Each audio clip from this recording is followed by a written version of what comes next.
And thank you to Jacob Seals for that cut, Tried and True, available on rsbn.tv and somewhere else too, but I don't know the address for that. Welcome to Cold War Radio, live on our home base, WAAR. We are America Radio, your number one source for streaming political and government talk anywhere. I'm Hutch Bailey Jr., deep down in the bunker in my Smith & Wesson studio in the city of Pittsburgh, from 300 kilometers inside the Arctic Circle. Let's welcome Norway to the program. Good evening, sir. How are you this evening? Good evening, Hutch. This is Norway calling, and, we're in the middle of a blizzard right now. I think it's died down something, but if I disappear suddenly, it could be a power outage. I understand completely. Probably not as much as you do, but I got you. Please follow me on Spreaker, ladies and gentlemen, like the Facebook page, facebook.com/Cold War Radio, 2 A's in War, Cold War Radio. You can hear the program on Blueberry, on YouTube, on Roku. Cold War Radio is a proud iHeartRadio program. There's also a Cold War Radio app in your app store, whether iPhone or Android. It's free. People are liking that. The email to the show is scrtv@live.com. The call-in line, 412-567-1460. The chat room is up and alive on Spreaker. If you go to steelcityresistance.blogspot.com, you can catch all the links you need to go there, and you can catch the show notes links and the research room, and there's a couple videos featured underneath the post for this episode that we're going to talk about in a minute. If you can help, hit the donate button on the side. Jacob Seals was planned to be on the program tonight, but he had some data issues, so he should be calling in a little bit later.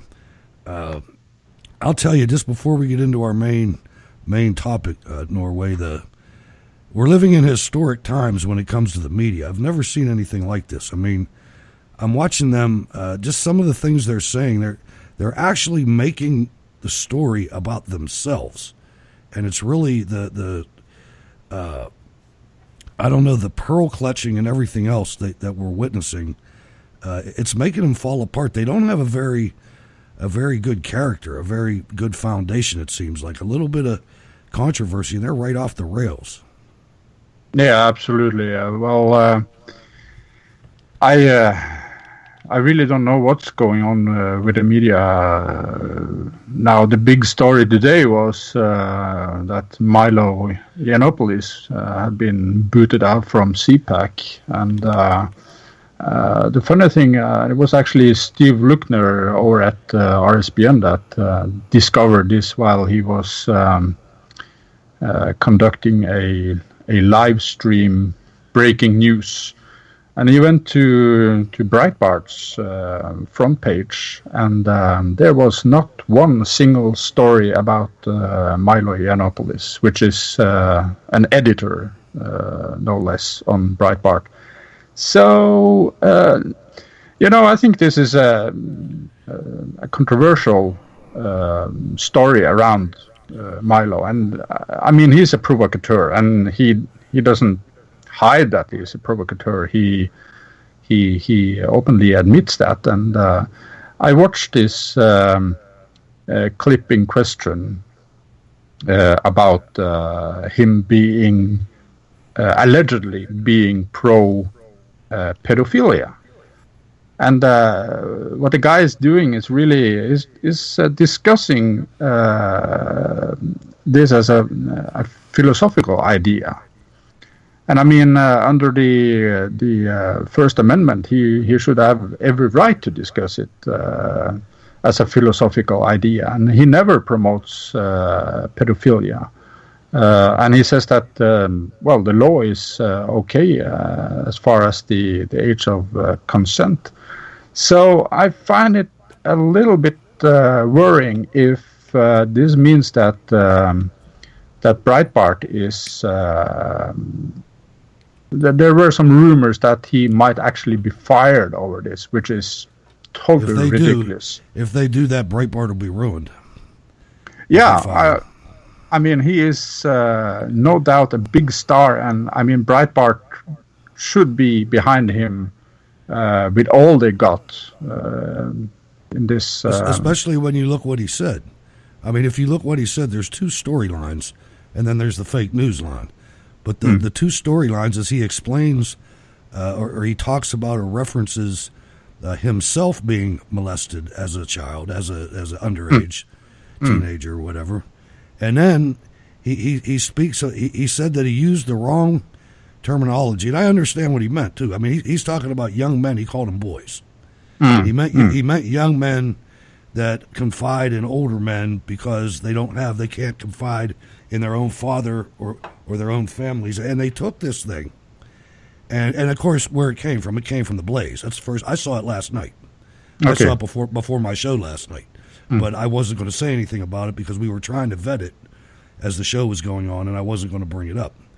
But then today, you have at first, it surprised me initially that he was even invited to CPAC because of all the curmudgeons and all the Never Trump types and John McCain types that are associated with CPAC. So I thought, no way, something's funny here. I figured Matt Schlapp did it, and he did it under the radar or something. And then as soon as it happened, boy, they dumped on him. They dumped on him immediately, disinvited him. I mean, this is the reason. And if the guy is guilty, which I don't think he is, you read it, I read it, I listened to him talk on RSBN about it, and to me, he chose words a little carelessly. Yeah, absolutely. If that's not the case, then I'll slam the guy too. But to me, that's the case. Absolutely, because I am absolutely. I mean, he is busted like I think it was 3 pedophiles in his career as a journalist. Exactly. So it's not like he's supporting them, and I think he was pretty clear about it. Well, he uses the term boy perhaps a little carelessly, but I mean, I don't think Milo cares. He's a provocateur, and if he comes off skewed in a sentence, he uses that at a later occasion. But what I find interesting in this is that, like you say, that CPAC invited him in the first place as a keynote speaker. And, well, we should be careful with delving into conspiracy theories, but could it be possible that he was actually invited as a keynote speaker in order to create this commotion, to get... It's possible. And the thing is when I listened to him on RSBN, apparently this video has been out for a year. So they waited until right before CPAC. Exactly. I don't know about the conspiracy theory, but I do know that this is one of the reasons why people can't stand Republicans, is because they throw their mates right off the freaking side immediately. They don't waste any time doing it. This is a perfect example of it. We are losing our youth in academia, and you finally have a warrior that has gone onto the campuses and has a following. Now, to throw somebody like that over the boat when that's all you have, that video, give me a break, man. I mean, and then Simon and Schuster rescinded his book deal. That's the next thing that happened. Yeah. Oh, really? Oh, I didn't get that. I've been busy with other things, but that's the latest book deal? Yeah. It's called Dangers, I think, or something like that. But it's unreal. It's unreal the way people do this, and they allow the left to just go through life being deviants, and nothing ever happens to any of them. But I don't think that is a big problem for Milo, because he's a brilliant marketer. So, and he's got a really tough brand. So he probably lives by the creed that all publicity is good publicity. And if he wants to, I suppose he could start his own publishing company. So I don't think that would be a big minus for him. But it's the principle behind it all. Like you say, I mean, I don't understand what's going on with Republicans and conservatives nowadays, and I have a fear that the American conservatives are actually heading in the same direction as the European conservatives. And the European conservatives, they've for a couple of decades now, they've taken the liberals' route, so to speak, and been pro-immigration without too many questions, been pro-Islam, and there is actually a anti-Semitic wave rolling over Europe right now, and a lot of that is coming from the European conservative parties, and I'm really, really scared that the same thing is going to happen in America, because it will lead to all kinds of problems. Trust me. No, I agree with you 100%. And I think that really I've heard that, how can I put this, that really Europe is just going back to the default position that they've had, before, for 70 years or so. Europe was in a situation where they weren't anti-Semitic after World War II. But before that, I mean, it seemed like the norm, even in America, in some ways, that anti-Semitism was pretty much the default position. That's unfortunate. And now, like you said, it looks like it's starting to roll back, and that's unfortunate. I agree with you. I think Milo will be fine. I think that this is not going to work. That there's too many people. This guy connects with young kids, not in that way. They like him. Absolutely. He's a megastar among young people, among millennials in general. He's a megastar. He's well educated. He is extremely good in presenting his views and his ideas, and he's got a foot in the door of academia, which is extremely important, because what we're seeing now is actually we're almost losing a battle in academia. You have huge swaths of universities in America that has been bought by the Saudis, by other Arabic influential investors. You have, for decades now, you have had an infiltration of really radical leftists in academia, and the result of that is becoming quite apparent. The conservative clubs in American universities, they're battling uphill right now. When they let them do anything, I mean, but yeah, you're right. It's something. Now, what I'd like to get into here, something happened last night, or actually yesterday, and then into Saturday and into Sunday. Donald Trump made some remarks at a rally, and the media, and I know, we've been talking about it for a while. I've been talking about it for years. The media, the massive media cover-up of the global jihad and all its different flavors. And Sweden was mentioned by the president. And these news organizations came down just so unbelievably, untruthfully, made it look like he didn't know what he was talking about, like he was some kind of idiot. They do this to every conservative. They did it to Ronald Reagan. They did it to George W. Bush. They did it to George H.W. Bush.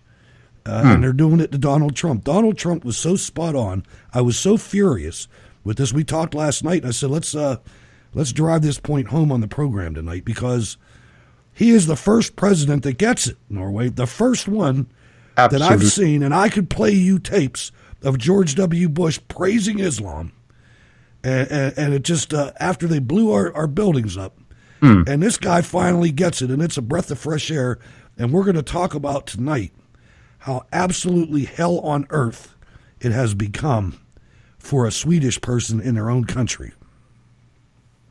Yeah, I mean, sometimes I have to pinch myself and ask, is this really our neighboring country? I went to Sweden back in a couple of months ago, but not to the really populated areas. It was actually in the mountains.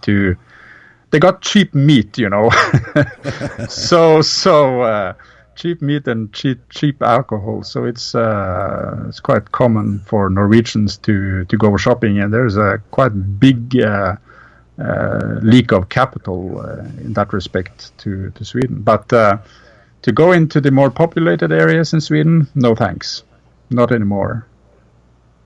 Now, what he said that he saw this because he was challenged immediately, and he said he saw something on Fox News, and everybody denied everything. And you know, there was an interview on Tucker Carlson by Ed Henry of a guy named Ami Horowitz, and he's actually produced a documentary, Sweden is Now Europe's Official Rape Capital. This is brought to you from the conservative Treehouse in Sundance. President Trump made a comment during his rally on Saturday about Sweden and something he noted on Friday, the evening prior. President Trump was talking about the refugee crisis and his strict immigration proposals called extreme vetting. We've got to keep our country safe, he said. You look at what's happening in Germany. You look at what's happening last night in Sweden. Sweden! Who would believe this? Sweden! They took in large numbers. They're having problems like they never thought possible. You look at what's happening in Brussels. You look at what's happening all over the world. Take a look at Nice. Take a look at Paris.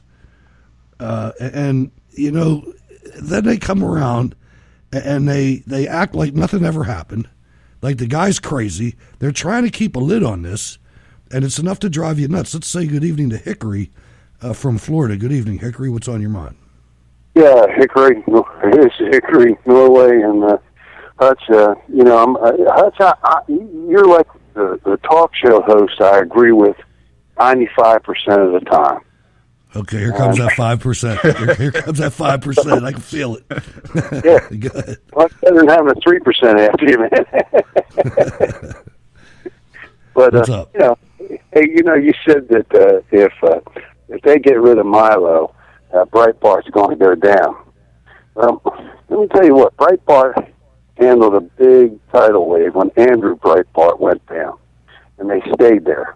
They didn't go nowhere. But even so, when Steve Bannon was running it, and he did not release the information that they're still holding, that Andrew Breitbart was talking about, the pedophile information that goes across international boundaries. Right, and I mean, I think that's one of the things that if you look at the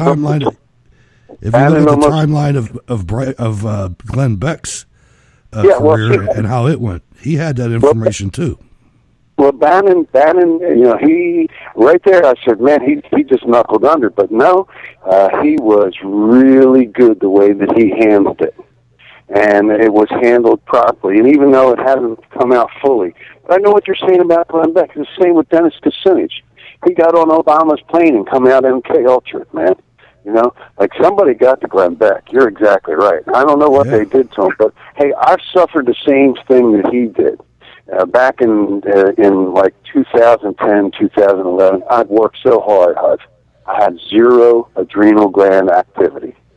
I had cadmium, uranium-235, lead, and also elevated levels of aluminum. Now, I know a lot of that came from when I was in the Marine Corps, but when you couple that with zero adrenal gland activity, it'll take you right out, man. I had nothing left. I was about worked to death. And that's what happened to Beck. But here's the thing, Hutch. I've seen Glenn Beck on a bar stool in the 1980s, man. And he wasn't a nice guy. But Breitbart, you know, he was something. He'd been through a lot, and he came out the other end looking good. So, I mean, I hope there's a place in heaven for him. Now, when Milo gets up there in college campuses and starts talking his homosexual stuff to those kids that are in school, you know, there's a place for him and the people like him, and it's a real dark corner of hell.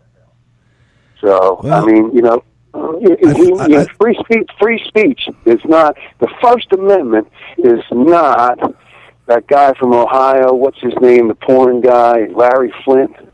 You know, First Amendment ain't Larry Flint, and it ain't Milo Jankomanopoulos, you know?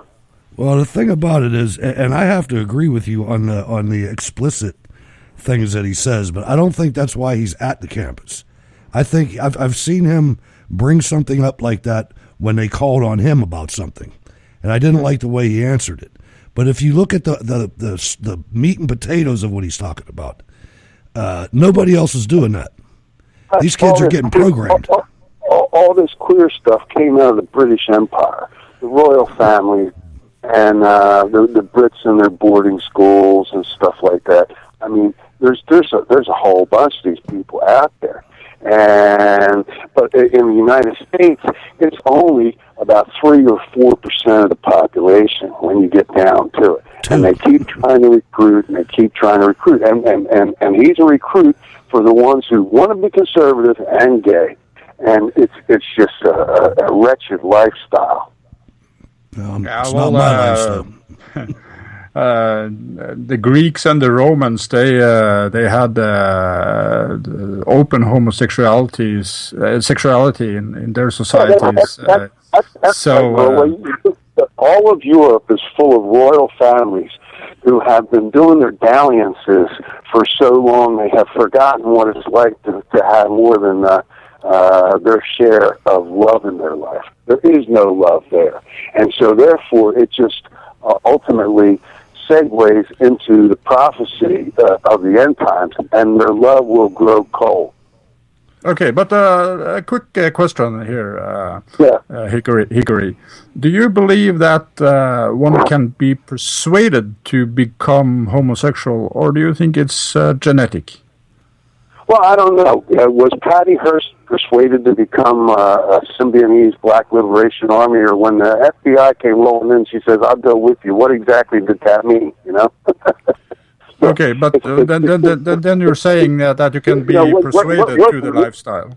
No. Persuasion in the German style with mass drugging and hypnosis and torture. Well, yeah, you might be able to get somebody to go like that. But I'm telling you what, persuasion is not what it is. What we were talking here is a sin before God. And, it's God that judges. See, we're different than you. We were founded on Christianity here. We were made under a Christian government. You and the serfs that still live in Europe, the old serfs, that's what you are. You're subjects to crowns. We're a sovereign nation. All right, well, thanks for calling, Hickory. I appreciate it. Let's welcome Carrie to the program. Carrie from Florida also. Good evening, Carrie. What's on your mind? Well, I just wanted to quickly answer Mr. Norway's question.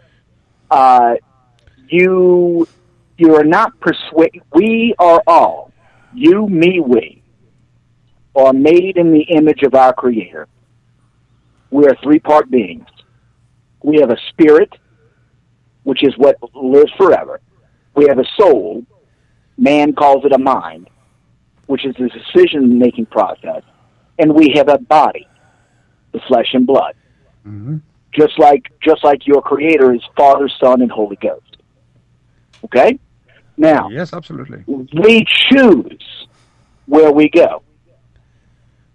So there is no homosexual gene. It's a lifestyle choice. They are choosing to be perversion. And you cannot, Milo, whatever the guy's last name is, he is a fake, he is a fraud. He is playing conservatives simply for attention and for money. And now he got his feelings hurt because he's made himself out to be a victim. Mr. Bailey, you just said the mainstream media's biggest downfall is making themselves a story. That's all Milo does, is make himself the story. That's not all Milo does. Look, you cannot. Have you ever seen a presentation, Carrie? Have you ever really seen a full presentation? Sir, I'm not. Look, I am not. Simple question. No, because so I cannot get past. And that's fine. The dildo that's sitting fine. right there, And I cannot get past the fact the man is living a lie. He is mocking his creator. If the man is so confused, that's a different story than that you say. No, it's not, Mr. Daly. It is the basis for everything. How in the world can you call someone who is living a lie, who is telling a lie, living a lie, how can you call them conservative? I didn't call him conservative. That's why you support him. Then why do you support him, Mr. Bailey? Because he is promoting freedom of speech on college campuses. Okay. And is doing a bang-up job about it. Kerry, here is a challenge. Take any Milo Yiannopoulos, and you find scores of them on YouTube. Take one speech he's making and get past these. I think his homo jokes are pretty lame, but he's a provocateur, and get past that. Get to what he is arguing for. I mean, stop right there. You just defined who and what he is. He's a provocateur, an agitator, and he wants to argue. Christians don't argue. Christians don't argue. The only one that wants to argue is the one that wants to create paradoxical situations, the ones that do not want any solutions to any problems because they are turning and running away from the truth. And again, sir, if you cannot put righteousness into an unrighteous vessel. And that's what we're seeing. This is a move of Almighty God. And these fakes and frauds like Milo, all they're doing is hijacking, because it's happened in the church. They're hijacking the movement for their own gain. And I'm just going to leave it at that. I have to on that point, I have to disagree with you, Kay. I think Milo is doing a fantastic job, and he's really in the battlefield in one of the most difficult arenas in our societies, namely the academic. You're talking about. Yeah, but listen, Kerry. Listen, in academia, you have a big problem, because in academia, people have bought into a political correct way of thinking. And the only way Milo does it brilliantly, because everybody in, the socialists, the liberals in these academic societies. The deviants. The real deviants. What do you think a homosexual is, sir? It's a deviant. Listen. They are claiming they are for the blacks. They are claiming they are for gays. They're claiming they're for all kinds of minorities in order to suck their vote out, right? And here comes this gay person that says, well, why are you not for me? Why are you not for my free speech? And again, all that is just creating a scene. He's making it all about him. You just said it. Why are you not for me? No, absolutely not. He's making it about the issues, but he's using himself to break the ice, to show how phony the liberals are on the left side. Okay, if you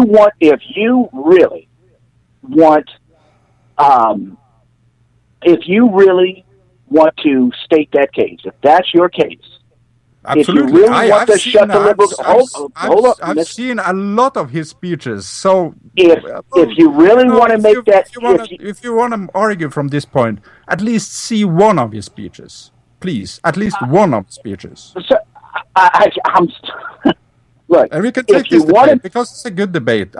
You're asking, Mr. Norway, you're asking me to lower my standards, is what you're asking me to do. No, I'm asking you to have an open mind, All right, you know what? We're gonna agree to disagree. Thanks for calling, Gary. Appreciate it. Yeah, thank you, Mr. Daly. Call back again. Yeah.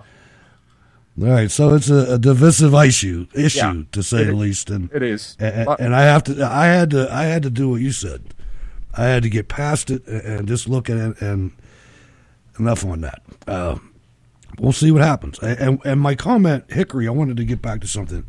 My comment that Breitbart is done if they drop it wasn't so much about Milo as it was if he did something against the company, then that's one thing. But you don't drop people like that and continue to have a loyal following. I mean, I'm tired of that. That's the old Republican Party. They couldn't win a damn thing because they drop everybody that gets any kind of controversy on them. Absolutely, and it's after all, it's a question of the First Amendment. It's a question of free speech, which after all is the foundation of all Western democracies. Absolutely. Now, I want to get back a little bit to Sweden and this interview. Tucker Carlson interviewed Emmy Horowitz, a documentary filmmaker who has recently spent a great deal of time investigating Sweden and the current hidden refugee crisis. I think this is a time, Norway, where maybe we can get this problem on the map. You know, this is something that Americans need to know about. I mean, when you look at, if you go online or go to publications in Europe and you look at the photojournalism of these victims in Scandinavia, it's not just Sweden, but I think Oslo is really bad. Absolutely. But you look at the pictures of these women, they brutalize them. They don't just rape them. They beat them within an inch of their life. Yeah, well, if you read some of the stories in the Quran, how Muhammad treated the sex slaves and his men treated the sex slaves they took, I don't find it very surprising. And the fact of the matter is that there is a very important principle in Islam that's called uswa hasana, which means that Muslims are to model their life after Muhammad. And as you pointed out several times earlier in this show, there is a dualism in Islam. You have the Quran is split in two. You have the Mecca part and the Medina part, and the Mecca part is it's actually a lot of plagiarisms from the Torah and the Bible. But other than that, it's quite peaceful. And after having tried to convince people, there's only one reason. There's only one reason it was peaceful, and that was because they didn't have enough people to win. They didn't have enough people. They were like 120 followers, and of course it wasn't enough to take the city. But they were actually kicked out. They weren't executed or anything, even though they destroyed other deities in Mecca. But they were eventually kicked out, and this is very important because that was in the year 622. So now you might wonder why isn't the Islamic calendar, why isn't year 0 for them? Why isn't that the birth of Muhammad or something like that? No, it's 622 in our calendar. The year 622 is the Hijrah, which was the time when they left Mecca and went to Medina, and the real, well, they used a couple of years where they mugged the caravans in the desert, the caravans in between that went in between the cities in Arabia to gather money and people, and then they went on to Medina and they executed all the Jewish citizens, and then they enslaved anyone that didn't want to follow them. And that's women, they were taken as slaves, sex slaves. Women, children, and boys, they were adopted by Muslim families to become soldiers. So that's the story. headlines of the story. And this is the Uswa Hasana. So Muslims are supposed to follow this pattern. That is not to say that all Muslims goes into a Medina phase in their life, but the ideology is certainly there. And a lot of these rape cases are based in the view of the woman in Islam. I've actually heard stories of women in Canada that have adopted Muslim male children, and by the time they were 11 and 12, they had to turn them back in. They were terrified of them. I mean, they just don't treat women well at all. It's something else. But let's go to something from the Gatestone Institute, and let's look a little bit at life for an immigrant in Sweden. And this is brought to us by Nima Gholam Alipour. From the perspective of a poor migrant, the cash Sweden gives to all who come seems a lot of money without working a single day to get it. This makes Sweden a paradise for the migrants of the world who do not want to work. The Swedish taxpayer pays for this party. Recently, the city of Malmö bought 268 apartments so newly arrived migrants would have a roof over their head. But at the same time, Swedish citizens in Malmö have to wait more than 3 years in line to rent an apartment. While Swedish taxpayers are forced to fund all these benefits for migrants, the migrants do not have to adapt to the Swedish way of living. In 2015, the proportion of rapes where the police actually found the suspect was 14%. In 86% of the rapes, the rapist got away. It needs to become clear that the responsibility for becoming integrated into Swedish society rests entirely on the newly arrived migrants. Migrants who do not receive a residence permit must go home or somewhere else. Now, if you look at 2016, Sweden received 28,900 asylum seekers. Sweden's a predominantly Christian country in Northern Europe, and yet most asylum seekers to Sweden came from 3 Muslim countries in the Middle East. Syria, 5,400, Afghanistan, 2,900, and Iraq, 2,700. Why is it that people from all these 3 Muslim countries choose to cross Europe to come to Sweden? What is it that Sweden offers that attracts people from the other side of the world? So you look at some of these questions, and you can refer to this in the show notes links. It's a very lengthy dissertation. Gatestone Institute puts these on for different countries in Europe, and they go extensively into what the Islamic migration or invasion has done to these countries, and it's really quite stunning. I can't believe that, for instance, I can't believe Angela Merkel hasn't been hung yet. I'm serious. You look at what's going on in Germany. Absolutely. I mean, sometimes I wonder if Germans are stupid, simply stupid.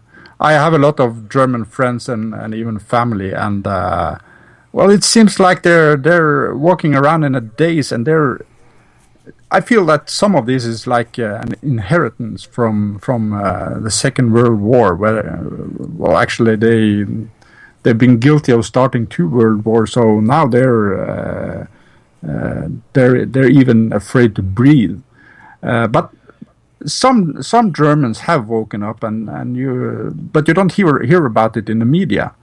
But especially in Dresden, but also other cities, for a couple of years now, there have been marches with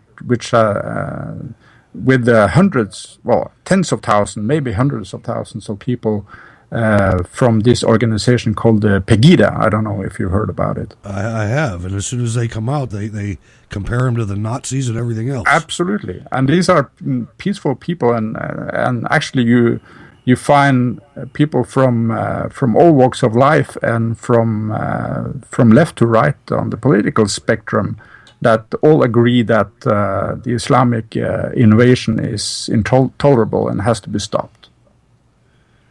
Now, just back a little bit toward the Mecca and Medina reference. What they do when they're accomplishing their Islamic jihad, or their immigration jihad, rather, is they tend to act the same way with that. In other words, when they're in a country and their numbers aren't strong enough to really affect any change, then although they don't integrate or assimilate, they ghettoize themselves in places. But what they do is they will act in the Mecca fashion peacefully until they have enough numbers, and then you start seeing what's happening in France. Let's welcome 502, area code 502. What's your name and where are you calling from? Hutch, Norway. Good evening. This is Roger from San Antonio. Good evening, Roger. Hey, Norway. How are y'all doing? Doing fine, Roger. What's on your mind tonight? Okay. Well, yeah. I mean, the whole Milo thing, and I'm completely with you and Norway. I mean, this is, when the country is in flames and everything that Trump is trying to do, they're trying to oppose, and we're sitting here trying to come up with, true conservatism. Well, this is, it's got to be about pragmatic conservatism, and we can't let this divide us. So y'all are spot on. I just wanted to give a quick perspective about this whole women, especially non-Islamic white Christian women and Islam, the whole how that's the psychology behind that. I grew up in India, and I grew up with a lot of Muslim friends. I actually, around 16 or 17 years, I was really curious. I wanted to see what's going on in these mosques. So I had a full-time, transformed myself into a Muslim and been to many mosques, especially on Friday prayers, Jummah prayers. And you have to actually, and I can't imagine why we don't have more surveillance from the inside of what actually goes on. What happens there is, you go in, you wash your feet and your hands and behind your ears, as dictated by the Sunnah. You go in, you do your prayer, which is, you say the kalma, that there's no God but Allah, and Muhammad is his messenger, and then you walk out, and then there's only 3 topics that they talk about on a Friday Jummah prayer. The first is, where are all the Muslims in the world being oppressed, and how do we fight back? Number 2, how can we destroy Israel? I mean, I don't know what a Muslim in somewhere in southern India has anything to do with some guy in Palestine, but that's what they talk about. And the third thing is, these imam guys, the guys in the long beards, the ugly, intentionally ugly-looking old guys, they pick out young men from the congregation, and they pull them aside. And I've actually heard this with my own ears. The imam guys. 907, turn your radio down. Ugly-looking old guys. Go ahead, Roger. Yeah. So they pull them aside and they say they get the this makes you understand what the whole Rotterdam and all of these sex attacks, the causative factor for this is they groom them not even before they get to Europe. They pull them aside and they tell them, you know what, you're the kind of you have the looks that the white Christian women like. So here's what you need to do. You need to plan to do the hijrah. And that's where it starts. That becomes their mission. You don't have to do anything in life. Don't worry about grades in school. Nothing. This is your goal: is to go there and get a. It's called and it actually has a name. There's a term called love jihad, and that is convince a woman to fall in love with you, convert her, and then that way you destroy the will of the men of the host nation in most cases, non-Islamic white Christian nation. So that's where the origins of this. That's where it all starts. So I just wanted to share that perspective, and thank you all very much, and God bless you all. God bless you, Hutch, and God bless you, Norway. Well, Roger, thanks for calling. Don't let it be the last time you call. Oh, it's a great call. It's a really great call, and Roger has a very important point with the so-called love jihad, and really it is demoralizing for the men in the host nation when this happens. So it's an extremely important point when we're talking Sweden here and the rape statistics. Absolutely. 907. What's your name and where are you calling from? Hey, what's going on? My name's Will. calling you from the great state of Alaska and the lovely city of Fairbanks. What's going on in Norway for Trump? Good evening, Will. So, cool, man. Hey, so a couple of things that I kind of want to talk about. The problem that I've always noticed with Islam when it comes to this Swedish rape phenomenon is kind of the nature of the religion, right? So I think it's important to understand that jihad proceeds in stages, and there's really 3 stages to jihad. And Muhammad is pretty clear in the Quran and the Hadith, especially Sahih al-Bukhari, as he describes this. Like, I always remind people that, hey, keep in mind, Muhammad preached for 33 years, and he didn't read and write. So a lot of things that he wrote down as prescribed by God, right, in the Quran are contradictory. So in Islam, they developed this concept of this doctrine called abrogation. So basically, anything that was said later in the Quran trumps anything that contradicts it earlier. So this is the big difference between the Meccan period and the Medinan period in the Quran, right? So and they're even slicker than that. They're even slicker than that, because the imams that come on Fox News talk about the pre-abrogation verses. Yeah, absolutely. Yeah, it's a tactic to read verses that effectively have been abrogated. Yeah, and I saw, obviously that's the Takia concept, right, where you play fast and loose with the theology to try and get the truth. But I think one of the most important things that I tell folks, like, the one thing I love about Islam and the Hadiths and the Quran is they're very, very straightforward, right? When it comes to spousal abuse, right, there's a passage in the Quran, in the Hadith, where Rafah's wife wants a divorce, right? And Aisha, remember, Aisha is Muhammad's number one wife. He's just his favorite. He says... All 14 years. Yeah, she says, yeah, right? She says, from age 9 on, right? She says, I have not seen any women suffer as much as the believing woman. Look, her skin is greener than her clothes, right? Applying how badly her husband beat her, So it's funny that even Muhammad's wife, one of his most favorite wives, comments throughout Islamic sources on how badly Muslim women are being treated by their own men in their religion. Right? And of course, this is condoned by Muhammad, because obviously she can't get a divorce from the guy because he beats the crap out of her because she says not so nice things about him. So. Well, Will, I want to thank you for calling. Don't let it be the last time. We're running out of time here, but thanks for calling. Yeah, but that's right. Yeah, see you, Will. That's right. You hear from time to time Aisha pop up in these stories, and I feel that she was actually married to Muhammad when she was 6. So when we're talking pedophilia, he held off though. He held off for a while. Yeah, for 3 years until she was 9. Yeah, freaking savages.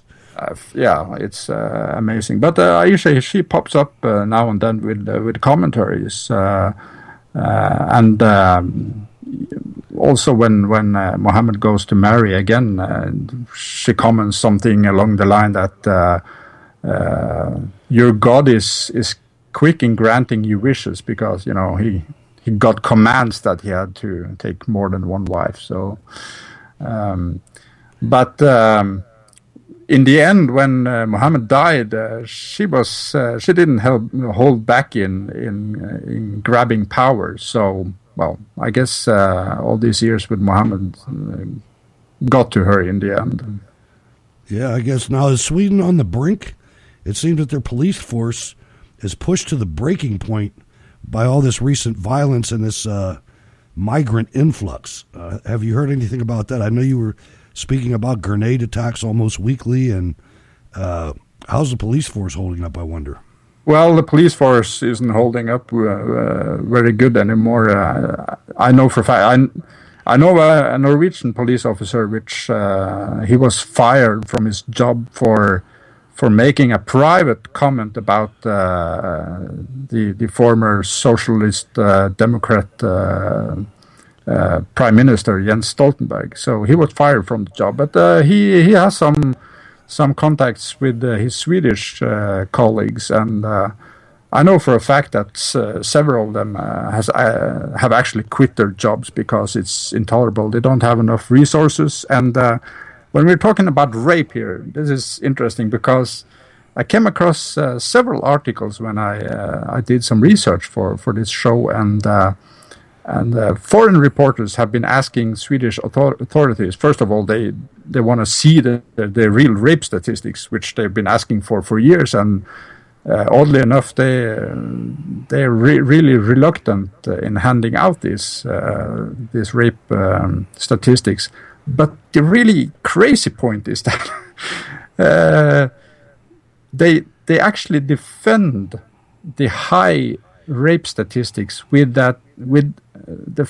they claim that Sweden has such a big focus on rapes that's the reason why they have such a high number, which is utter bullshit, because there are several stories popping up that women get raped and they don't dare report it because they get no protection from the police, and oftentimes they're not taken serious. So Donald Trump, he was on the money. He was again right, and the mainstream media, they can just kiss their hind and get out of here, because this is fabricated news, and I get so pissed off by the way they always skew news and produce lies. So Donald Trump was right, period. He was, absolutely. And you know, don't forget the statistic that I cited earlier. 86% of the rapists got away. But Sweden's taking care of it.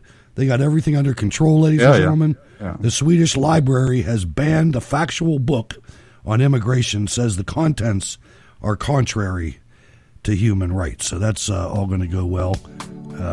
Unbelievable. The suicidal aspect of this is the hard, in my country too. The suicidal aspect of it just blows my mind. When I see lesbians for Islam, it drives me nuts. But, it's the world we're living in. It's the world we're living in. Hey, I want to thank everybody for listening live. Thanks to everybody that called in, whether you agree with us or not. Thanks to everybody listening to the podcast. Stay tuned for the Wayne Dupree program on RSBN or on Spreaker. We missed Jacob Seals tonight. However, tomorrow night we have a special guest from Iran, a woman that was brutalized over there. She's going to come on the program. I don't have her name because I thought Jacob was going to be on the show and I was going to let him do the intros to her. However, stop by tomorrow at 7:55. We had to change the schedule in case you stopped in at 8 and we were already underway, because we're cutting out a little early so I can make the transition over to the television show. Norway, how can people get in touch with you on social media, sir? Twitter and Gab at Norway for Trump, and that's with the number 4 in between. And I want to say special thanks to all the RSBN family members that came by tonight to listen to our show. Thank you very much. Stay safe and God bless. Thank you, Norway. Always appreciate it. You're up late tonight. I'm Hutch Bailey Jr. on Facebook and Gab, and I just went on Gab and followed all the followers, followed them back and everything. I haven't been on there for a while. I'll try to fix that. I'm Berg's Eye View on Twitter. Thanks to everybody for letting us into your life for 1 hour. God bless.